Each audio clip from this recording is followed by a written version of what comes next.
There are a ton of videos about color grading on YouTube, but most of them focus on just color grading a single shot. And even within that, they usually only focus on one aspect of that grade. Unfortunately, that leaves you without a full grasp on how to color grade an entire scene to make sure that all the clips look good and work together. So by viewer request, in this video, we're gonna take a start to finish look at my color grading process of a short scene in DaVinci Resolve, including how I make sure that all of the clips match and have a consistent look. Secure the cup and let's go. Now, I'm going to try my best to be as thorough as possible, and also I'm going to try to be as beginner-friendly as possible in case you're just starting out with color grading or DaVinci Resolve. But because we have a lot of ground to cover in color grading an entire scene, if I do go over something too quickly or I don't explain thoroughly enough, make sure to go down to the comments, leave me a comment down there with a timestamp and ask any questions that you might have. I'll try and either answer you down there or I'll keep things in mind for future videos if something needs a bit more of a deep dive. And of course, there's always the option to rewatch parts of the video if you don't quite catch what I'm doing on the first watch. All right, feeling good? Let's get into the grade. So this is the scene that we've got to work with. It's about 10 clips long and 40 seconds. It's just me walking across the rocks, and then I sit down, I have some coffee while the sunset's going by and just kind of enjoy myself. For the most part, it's pretty simple, but there are some interesting challenges that come up with this kind of shooting. So the first thing that I would do before I start color grading anything is just think about kind of what I want for the scene. Obviously, in this case, I want it to have that kind of warm sunset vibe. It's pretty chill, so nothing too like intense or anything like that, kind of have a soft look to it. One thing that's gonna be a bit of a challenge is that I shot everything a little bit out of order, and if you've ever been around a sunset, you'll know how fast the color changes. So once we get into the actual matching, we're gonna have to keep that in mind. So first things first, let's go down to the bottom here, and we're going to go into the color page. As you can see, we've got our 10 clips across here. If you're not seeing that, you can click clips up in the top right and that'll pop up. I'm going to pick a clip to start with, and I think I'm gonna start with this one because it's a nice dynamic shot. We've got the really bright area over here where the sun is, and then we've got some dark stuff down in the rocks. We've also got some skin tone, and we've got my white shirt that might help us with some white balance. So I'm gonna kind of use this as my kind of main shot to start with, and I'm gonna set up my node structure on this shot. So just in case you're not seeing what I'm seeing, there is a button up in the top right called nodes, and you're gonna wanna have that open so we can see our nodes. And then you're just gonna also wanna make sure that you're on clip here. Generally, it'll start you off with one node that's connected from the input and to the output via these green markers here. Now, a quick explanation of nodes.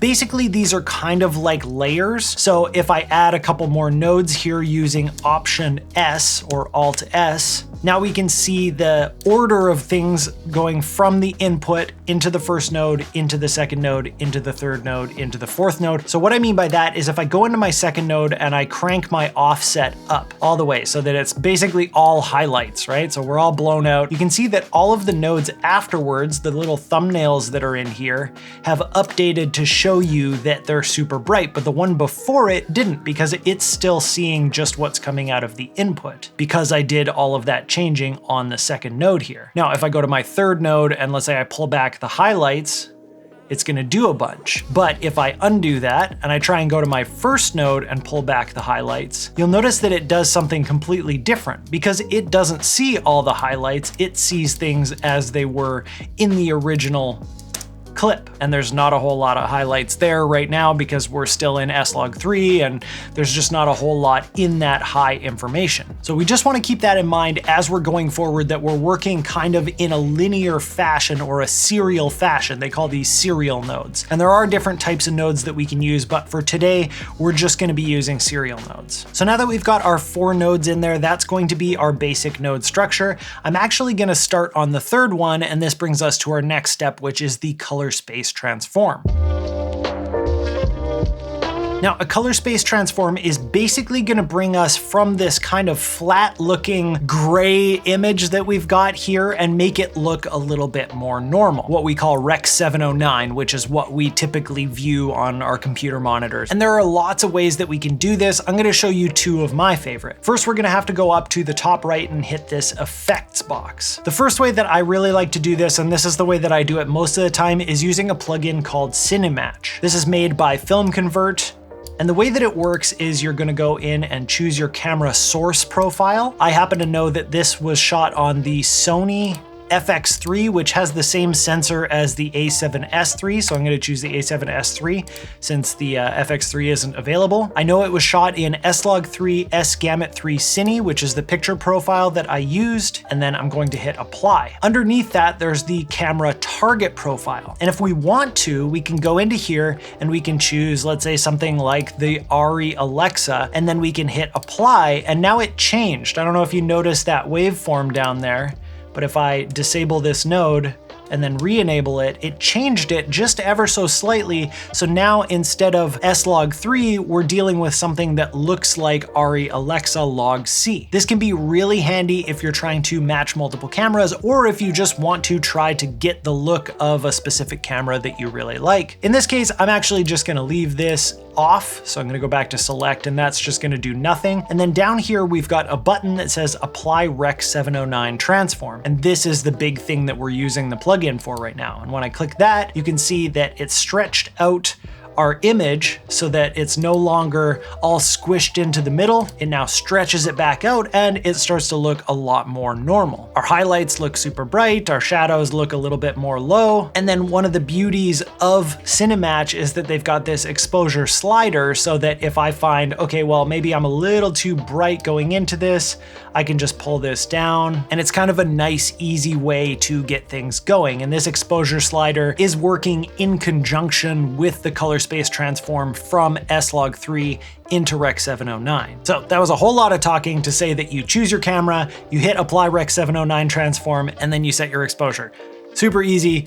3 little buttons, it takes no time whatsoever. Now, because that's an extra plugin that not everybody's gonna have, I'm actually gonna reset that, and I'll show you the other way that you can do it. If we go back into our effects panel and we search for color space transform, and we drag that onto that third node again. Here we can do something very similar. So we're going to choose our input color space. We can find S-Gamut3 Cine. Then if we go to input gamma and hit S again, we've got S-Log3. And then because it's saying use timeline, it's already going to whatever I have set up in my preferences. So if we click the gear down in the bottom right here for project settings, and then go to color management, we can see I'm on DaVinci YRGB, Rec 709, Gamma 2.4. Output color space is also Rec 709 Gamma 2.4, which is kind of a standard. It is a good habit to get into to actually choose that in here as well. So let's choose Rec 709 and Gamma 2.4. And all I'm doing is I'm putting down the drop-down menu and then I'm hitting R to bring it to the R's in that menu. Makes it a little bit quicker to get where you want to go. So if I disable that node in our waveform viewer down in the bottom right here, we can see how squished in everything is, and we've got that flat gray look again. And if I re-enable it, it's stretched it back out. Now, if your footage isn't shot in a log profile, you can totally skip this step. And of course, if you're shooting on some other camera or your footage that you have is from some other camera, you choose the ones that correspond with the footage that you've got. Now, the next thing that I want to do is basically copy that node structure, the 4 nodes and the color space transform,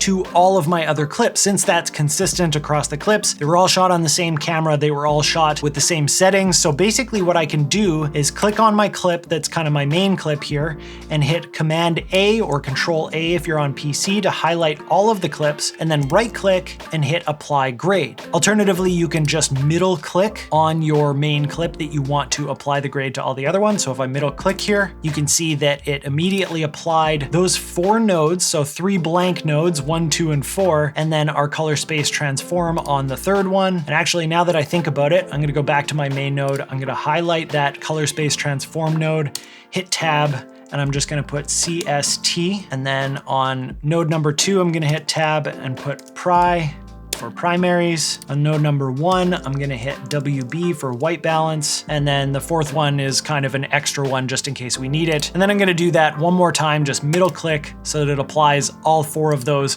with the new names to all the other clips. So now that we've got our basic structure and our color space transform applied to all of our clips, we're going to do what's called color corrections.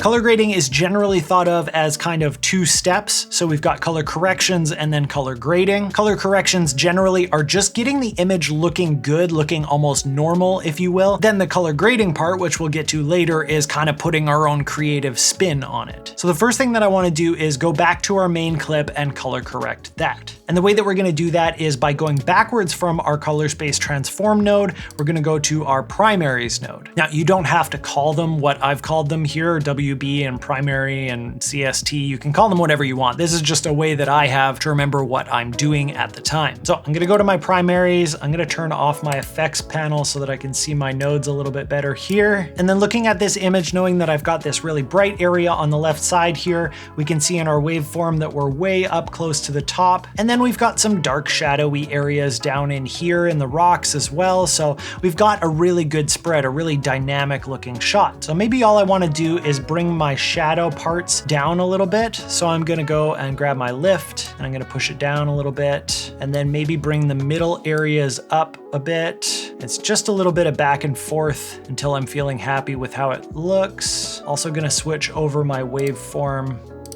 I just find this view a little bit easier to know what I'm dealing with. And that's looking pretty good for me. If I disable that and re-enable it, and then what I might want to do is just add a tiny bit of contrast here, just like that much. So I think I like the way that that looks for now. The next thing that we're going to do is we're going to go back one more to the white balance, and we're going to try and fix the white balance of this. I do actually have something white in my shot, so I could technically use this for white balance. And the way that we might want to do that is by grabbing our little white balance picker tool here and clicking on something white.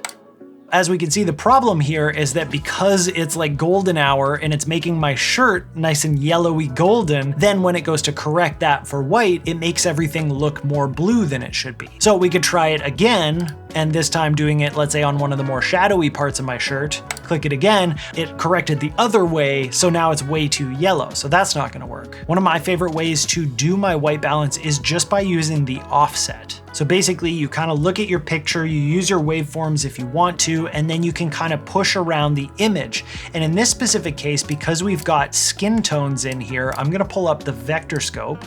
And on our vector scope, there's something called the skin tone line. And the way that you see that, if it's not already showing, is you go down into these three little lines here with the sliders on them, and we're gonna show skin tone indicator. Make this a little bit brighter. I'm actually gonna go over to my primaries node here and crank up my saturation a little bit. It's just gonna make it a little bit easier to see what's going on. Let's crank it all the way here. One thing that can help us too is if we choose these three little dots here, you can choose display qualifier focus. And now if we choose our qualifier from this menu at the bottom left of our viewer, wherever we're hovering, you can see a little circle in our scopes, in our vector scope there, and that's showing us what we're pointing at. So right now you can see that my skin tones on this side of my face are just a little bit to the right of that skin tone indicator. It gets a little bit better as I go under my chin. So what I'm gonna do this time for this specific scene is I'm actually gonna kind of white balance based on where my skin tone is. And if it doesn't look good when I'm done, I will change it, but this is kind of where I'm going to start. So I'm gonna grab my offset in my white balance node, and I'm just gonna push it over to this side a little bit, warm it up a little bit, and get that little kind of cloud of pink there, move it over a little bit onto that skin tone line. And I'm gonna go back to my primaries and turn the saturation back down to a more reasonable level. If I go to my white balance and disable it and re-enable it, that is looking a lot better. It's looking a lot more like a sunset golden hour kind of shot. The shirt still looks reasonable. It still looks like white. If you were to see this shot, you would think that person is wearing a white shirt and there's a golden sun on it. Basically, as long as it makes sense to your brain's pretty smart. It can figure this stuff out. So again, our white balance and primaries before, so this is just the color space transform. And then with the white balance and primaries, we've got a lot more of kind of a natural looking shot. This is probably similar to what we would have seen if we were there at the moment. So this single clip is color corrected, but now we need to make sure that all of the other clips are also color corrected, and we need to make sure that they match against this shot.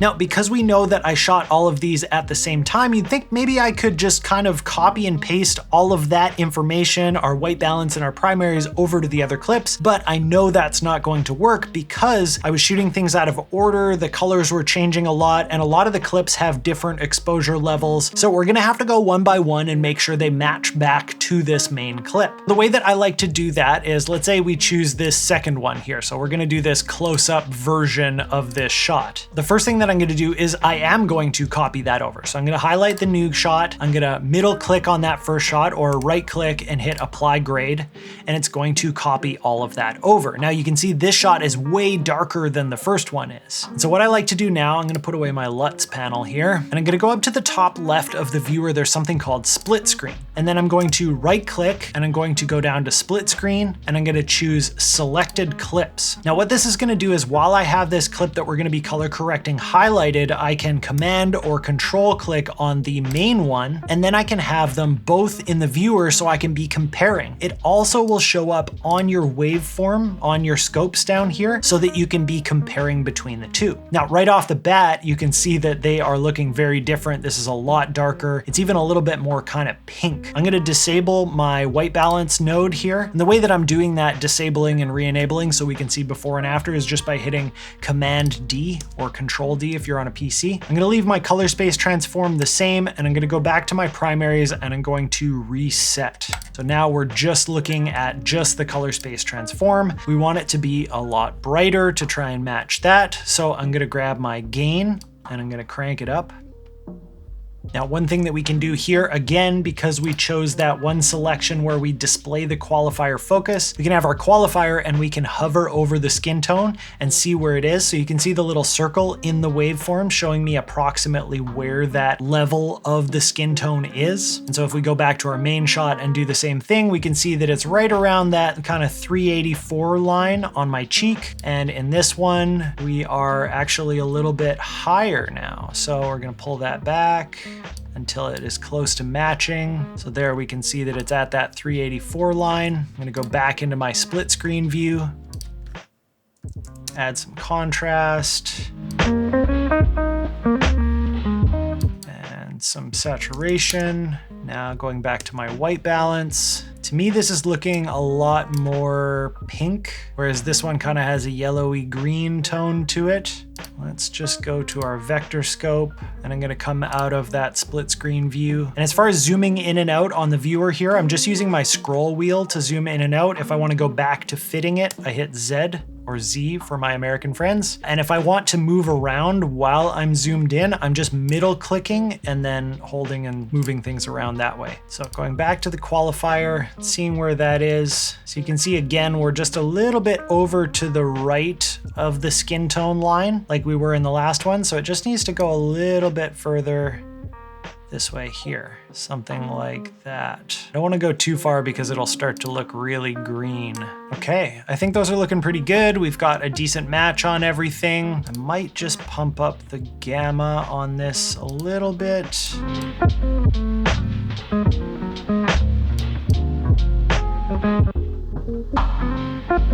It's a lot of this like back and forth.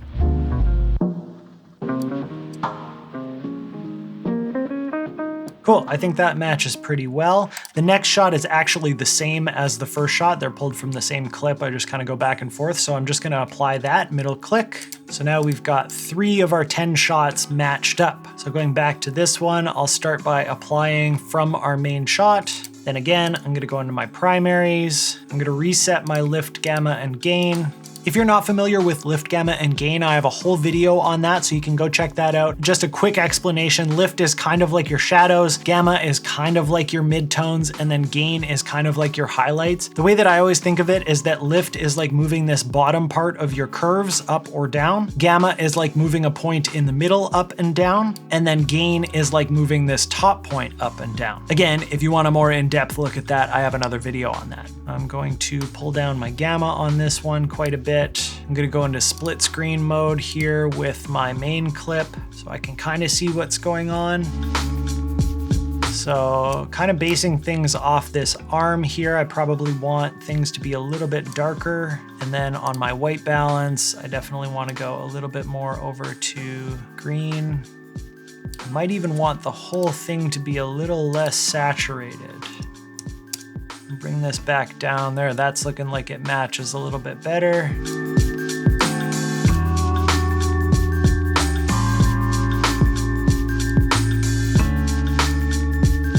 Checking my vector scope again here, using my qualifier. That's looking pretty good. It's just on the right side of that skin tone indicator, which is basically where I also left this one. So I think that's looking pretty good. We're to play through these 4 clips.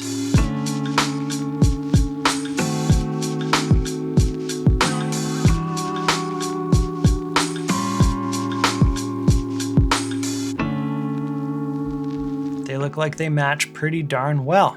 Okay, moving our way back. Let's apply from our main clip, and we might actually have just gotten lucky and not have to change much on this one. So again, we are comparing the two and we do want them to somewhat match, but we're also looking at what's going on in the individual clip and making sure that it has to make sense. So in the shot that we're correcting now, there's a lot more shadowy area with the sun in the background. So we do want it to be a bit of a darker shot, but we want to make sure that the shadows here kind of match the shadows here, and then it should look natural. So in this case, I think I can bring up my lift just a little bit and we can watch our waveforms here so we can see the bottom of our kind of shadowy areas. Bring those up till they approximately match. And we might just want to pull back a little bit on the saturation. Maybe I'll go to 60, and I think that's looking pretty good. So again, watching in context with the other shots that we've got going on here.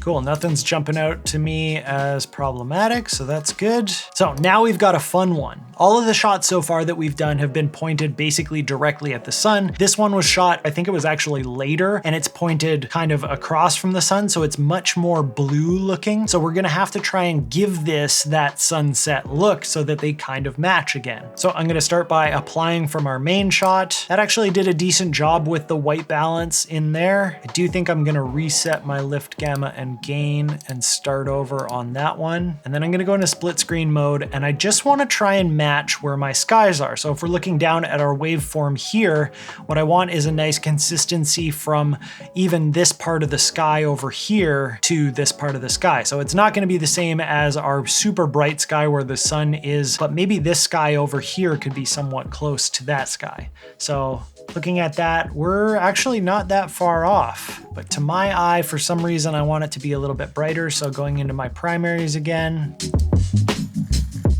I'm gonna bring up the gain like so. I'm gonna bring down my gamma and bring down my lift just a hair. And that's looking reasonably consistent. Now, because of the way that I'm moving, you can see the front of this shirt here is like a little bit more yellow than it is in this shot. So we're gonna go back to our white balance and we're just gonna move this a little bit towards blue.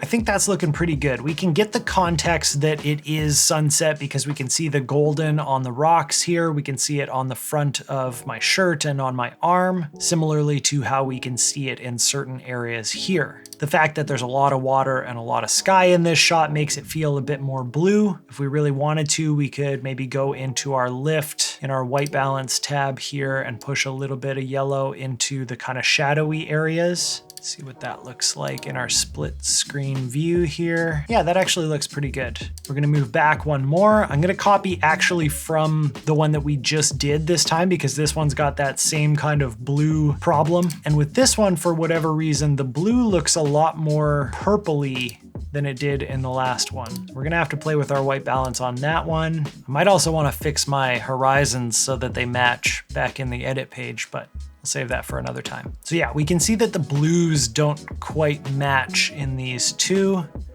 And the sky actually looks like it's a bit darker in this one as well. So let's go into our primaries to start with. I'm gonna go with my gain and bring that up until our sky is a little bit closer to the same. We can also kind of look at these mountains in the background to kind of know where we are. Let's go to split screen, grab our qualifier, hover over the mountains, just under 896. And then going back to this one, those mountains are kind of between that 768 and 896. So I think we're pretty close. Might be a little bit brighter actually. Let's pull down our gain a little bit, actually bring up the gain and bring down the gamma. Something like that. Looking at them both together again, lots of back and forth. Looking at them both, doing it individually, looking at them both, doing it individually. Now our white balance, let's see what we can do about that.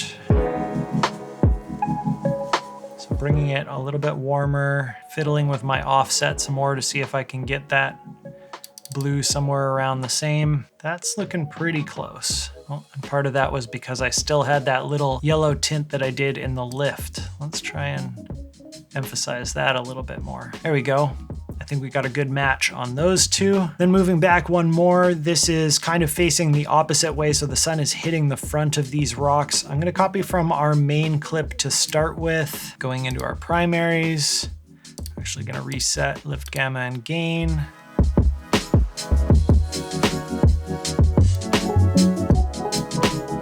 A little too much saturation on that one.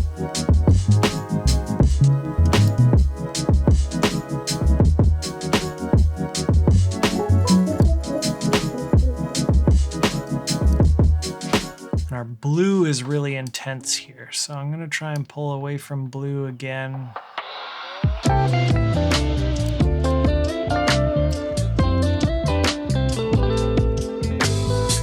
I've got the color of the water pretty close to matching. This yellow is feeling a little too intense. Just pulling down my gamma, making it a little bit darker, makes it feel a little bit less intense. And the blue in the water kind of matches the darker areas of this other shot here. So everything's looking pretty good so far. We've just got these two last shots, and these were when the sun was at its most intense. This is like pure sunset vibes. So we're gonna click on this one. We're going to apply from our main clip. This one's specifically a little bit interesting because we've got this really kind of faded, low contrast vibe because we're shooting directly at the sun, so we're losing a lot of contrast. It might be tempting to try and draw more detail out of that, maybe by going into your curves and trying to make like a S curve down in the lower parts here and get some of that contrast, but you don't actually need all that detail necessarily in this shot. So again, taking a look at the shot as a whole, what does it need? How does it fit into the sequence? What I really want out of this is the kind of glow of it, and it feels like it makes sense for it to be a little bit more faded, again, because we're shooting directly at the sun. Our brains can make sense of that. Reset my lift, gamma, and gain here really quick. I'm gonna pull my gamma down and kind of silhouette this area here. Maybe give it just a little bit more contrast. And then in our white balance, I'm gonna reset this, because remember in our original clip, in our main clip, we made it warmer. This doesn't really need the help to make it warmer. And then on my last clip, what I really want out of this is to kind of silhouette myself out. So I'm actually going to pull from our previous clip here, from that one, as a starting point, since it's much more similar to this clip than this one was. So I'm gonna go into my primaries, and I'm gonna pull down on my gamma. You can just kind of see it here. So our low end is kind of in the same vein. And then maybe we bring up that warmth again by going back into the white balance, pushing it over into the warm a little bit. And back into our primaries, we're gonna push up the gain. So this is the water here. I'm looking at this over here. It's a little bit more yellow in our last shot with me silhouetted, so I'm gonna push it back to blue just a little bit. And I think that's looking pretty close. So it's a bit of a combination of using the waveform and the scopes and then a bit of using my eye to make sure it looks good. Nice thing about doing your split screen this way is that you can actually highlight multiple clips. So I can go in and highlight all of these, and generally they're looking pretty good. It kind of looks like it's all the same scene. So that, like I mentioned before, is what we would call the color correction process, and then making sure all of the clips match each other. Now we're gonna go ahead and apply a look to all of these at the same time. Now, you don't have to necessarily do it this way where you do them all at the same time. You can individually apply looks to each clip and make sure that they all match together. But this is one of the ways that I like to do it, especially when I've got something that was kind of all shot at the same time on the same camera like this. So what we're gonna do is go down to our clips here. I'm gonna click on any of them and then hit Command A or Control A if you're on a PC. I can right click on any of them, hit add into a new group. I'm just gonna call this all. And then something will have changed up in the top right of our nodes panel here. So under here, we used to see clip and timeline. Now we're seeing group pre-clip, clip, group post-clip, and timeline. So what we've got is the ability to make changes to all of the clips in the group either before the color grading that we already did, that would be group pre-clip, or we can do it after all of the color grading that we already did. So that would be group post-clip. So we're gonna go into group post clip because we wanna make all of these changes after our current changes that we've made. I'm going to create 3 serial nodes. The first one, I'm gonna hit tab and call it look. The second one, I'm going to call sharp. And the third one, I'm going to call film.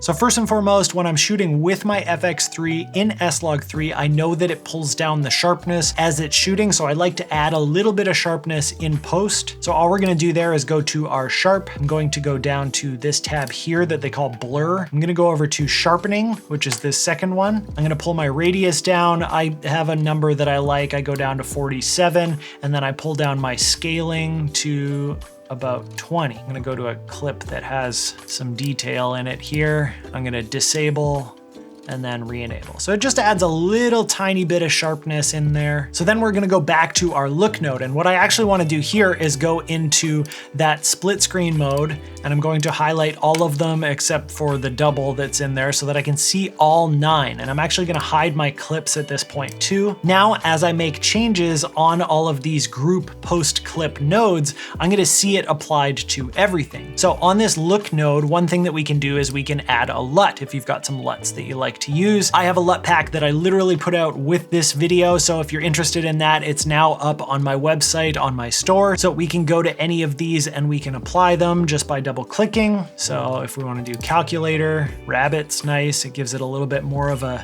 sunset vibe. Whoopee really brings out the red in that orange. Sandpaper is a little more faded. I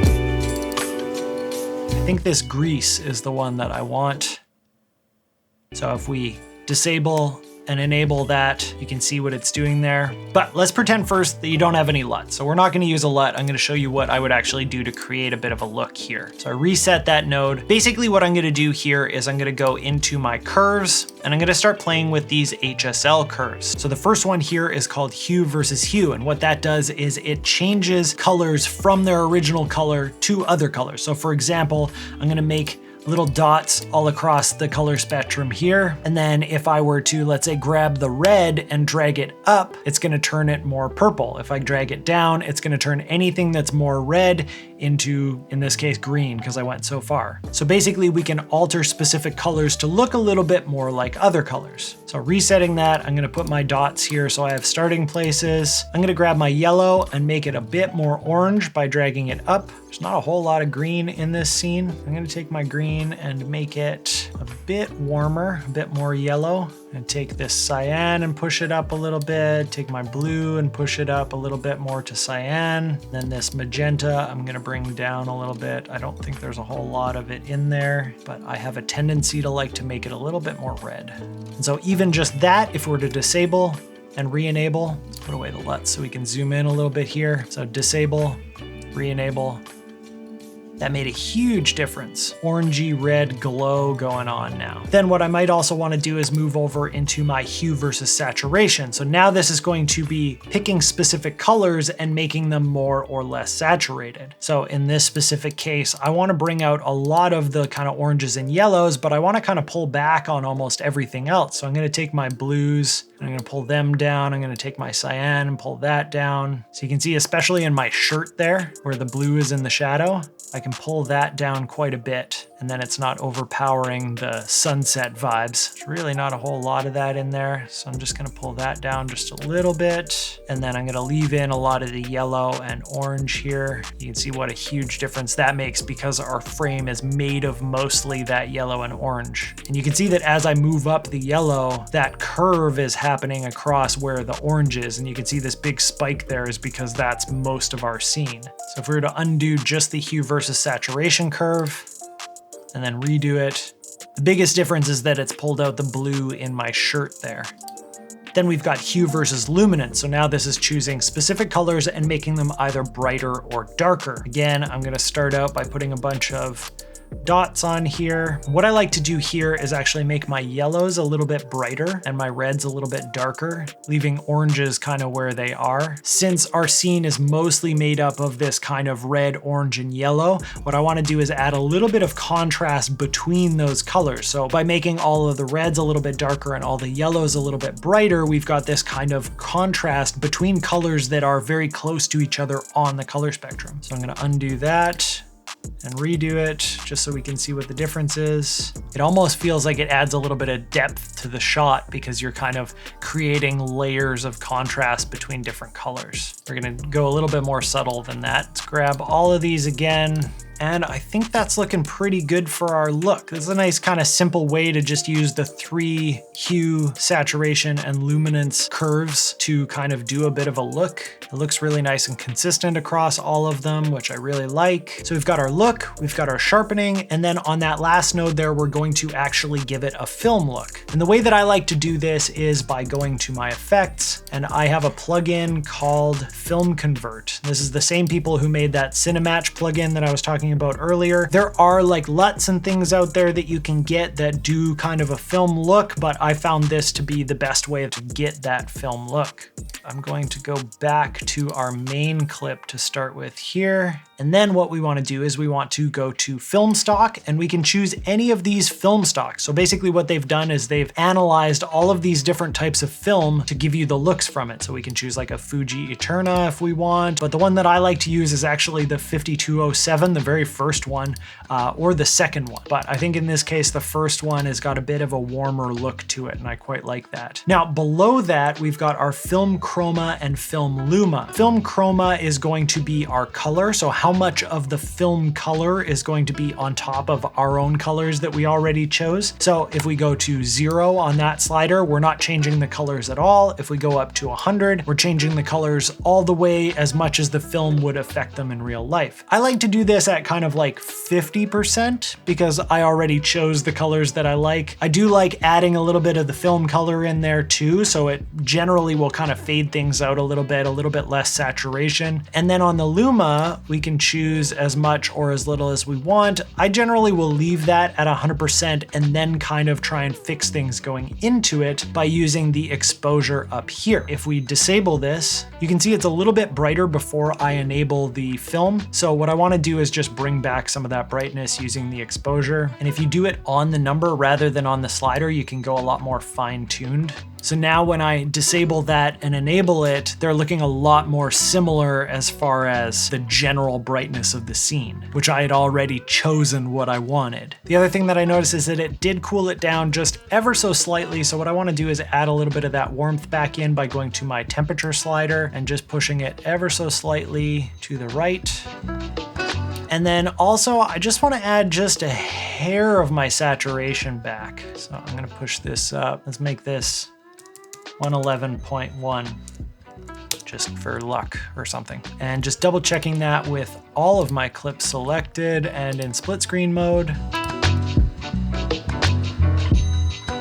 Looks pretty good.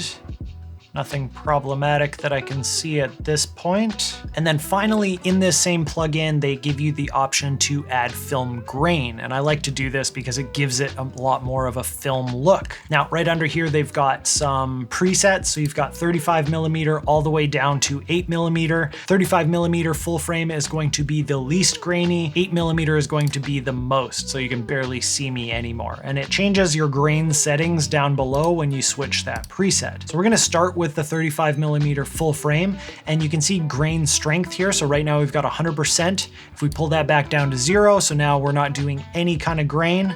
grain size. So as you increase the grain size, it's more like you're going to an 8mm. You can see 8mm automatically goes up to 100. I like this 4, like it does add a little tiny bit of grain in there, but it still looks like it was shot on a full frame camera. So that would be like with no grain.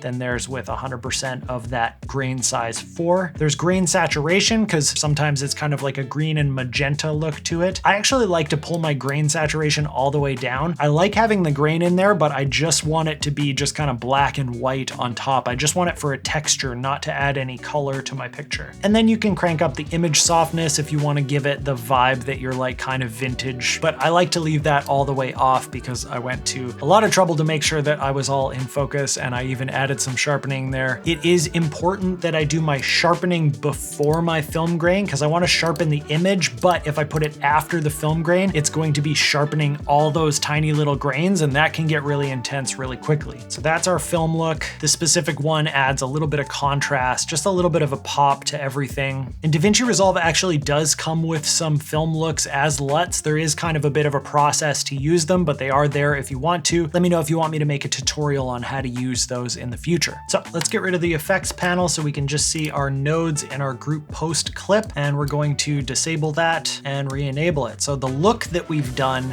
has added a lot more of that kind of glowy sunset vibe. It's added a little bit of sharpening, and then it's added that film look to it. And I think it makes a huge difference. Pop it into full screen here, and then we can look at before and after our look. So this includes the look, the sharpening, and the film grain. So the final thing that you want to do once you've got kind of your look is to go back through each of the clips and just make sure that it didn't cause any problems.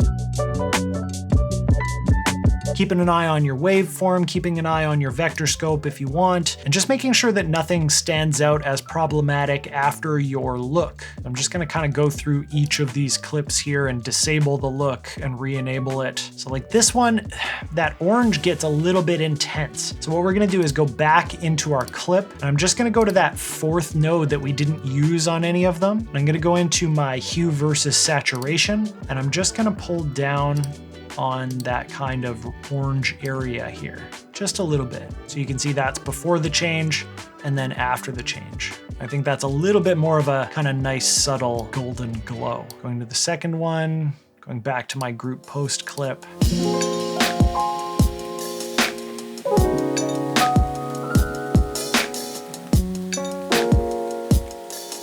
Orange gets a little bit intense on this one too, so maybe let's go back to our clip. Same thing, hue versus saturation.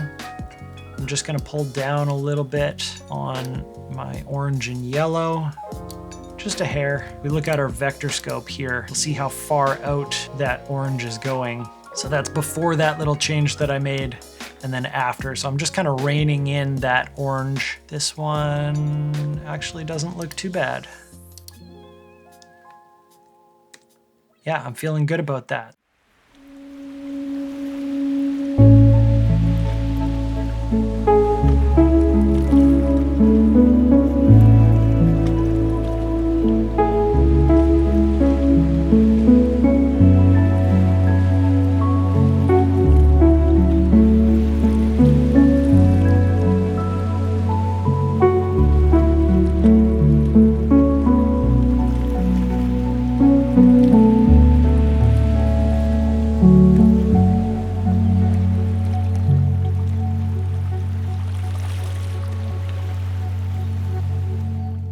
So that is my color grading process for a short scene like this, making sure that everything fits together and feels like one cohesive look. But of course, there are a million different ways that you can color grade. There are so many different techniques and stuff out there. I want to hear from you. Are there things that you saw here that you're going to be doing, or maybe that you already do, or are there things that you would like to do different because they work better in your workflow? Leave a comment down below and let me know. And on your way down there, make sure to hit that like and subscribe button, hit the bell notification so you don't miss out on future videos. There's a link in the description to my new LUT pack if you want to check that out. Thank you so much for watching, and I'll see you next time.